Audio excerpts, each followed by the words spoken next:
भारतीय विदेश मंत्री एस जयशंकर हाल ही में 2 अफ्रीकी देशों के दौरे पर गए थे। एस जयशंकर पहले युगांडा पहुंचे थे, उसके बाद वो मोजाम्बिक पहुंचे। जयशंकर इन दोनों अफ्रीकी देशों के साथ भारत के संबंधों को मजबूत करने गए थे।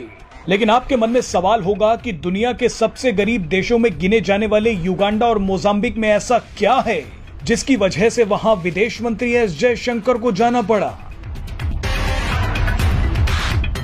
यह वीडियो थोड़ा लंबा हो सकता है, लेकिन आपको देखना चाहिए कि भारत गरीबी की मार झेल रहे युगांडा और मोजाम्बिक में क्यों पहुंचा है, और आपको यह भी देखना चाहिए कि भारत अफ्रीका में क्या बड़ा खेल करने वाला है।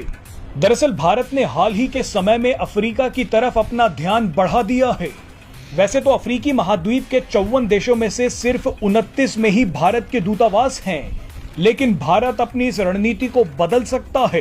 अंग्रेजी में एक कहावत मशहूर हो रही है कि अफ्रीका एक होपलेस कॉन्टिनेंट से होपफुल कॉन्टिनेंट बनता जा रहा है, यानी निराशा से भरा अफ्रीकी महाद्वीप अब उम्मीदों का महाद्वीप बन रहा है।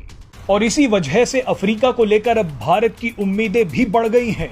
लेकिन भारत जिस अफ्रीका में पकड़ मजबूत करना चाहता है, उसे पहले से ही चीन ने जकड़ रखा है। अफ्रीका भारत के लिए व्यापारिक, राजनीतिक और रणनीतिक रूप से बेहद महत्वपूर्ण है, मगर इस वक्त चीन अफ्रीका का सबसे बड़ा व्यापारिक साझेदार है। चीन अफ्रीका का सबसे बड़ा कर्जदाता भी बन गया है। चीन की खतरनाक बेल्ट एंड रोड परियोजना अफ्रीका के कई देशों में चल रही है। चीन विकास के नाम पर अफ्रीका के कई छोटे और गरीब देशों को अपना गुलाम बना रहा है। आप ये जानकर हैरान हो जाएंगे कि अफ्रीका के 54 देशों में से करीब 42 के साथ चीन ने बेल्ट एंड रोड परियोजना की डील कर ली है। हालांकि इन अफ्रीकी देशों को चीन की चाल समझ आ गई है, इसीलिए कई अफ्रीकी देशों में चीन की ये खतरनाक परियोजना रुक भी गई है। लेकिन ये देश अभी भी चीन के कर्ज तले दबे हुए हैं। चीन अफ्रीकी देशों को जकड़ने के साथ साथ भारत को भी घेर रहा है। चीन ने हिंद महासागर में भारत को घेरने के लिए अफ्रीका को ठिकाना बनाया है। चीन की इस खतरनाक चाल में पाकिस्तान भी खुलकर साथ दे रहा है। चीन ने अफ्रीका के एक गरीब देश जिबूती में अपना नौसैनिक बेस बना रखा है।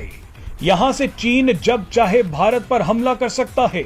चीन जिबूती में अपने युद्ध पोतों को तैनात भी कर सकता है। इसकी वजह से पूरे हिंद महासागर में अशांति का माहौल बन सकता है। लेकिन अब भारत ने भी एक बड़ी चाल चल दी है। विदेश मंत्री जिस अफ्रीकी देश मोजाम्बिक में गए हैं, वहां से जिबूती में बैठे चीन को आराम से ललकारा जा सकता है। भारत अगर मोजाम्बिक में सेना का कोई बेस बनाने में सफल हो जाता है, तो चीन का खेल तुरंत खत्म हो जाएगा। भारत अफ्रीकी देशों के साथ व्यापार बढ़ा रहा है, निवेश कर रहा है, अफ्रीका में कई बड़े प्रोजेक्ट्स भी बना रहा है। इसी कड़ी में विदेश मंत्री एस जयशंकर युगांडा और मोजाम्बिक पहुंचे थे। विदेश मंत्री जयशंकर ने युगांडा में एक नेशनल फॉरेंसिक्स साइंस यूनिवर्सिटी का उद्घाटन किया।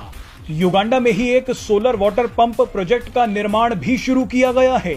इसकी वजह से युगांडा के 20 जिलों में करीब 5 लाख लोगों को पीने का पानी मिलेगा।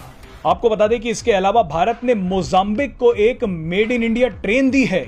इस ट्रेन के साथ साथ भारत ने मोजाम्बिक में 132 किलोमीटर लंबा हाईवे भी बनाया है। अफ्रीका में भारत के लिए अपार संभावनाएं हैं। अफ्रीका प्राकृतिक संसाधनों से भरा पड़ा है।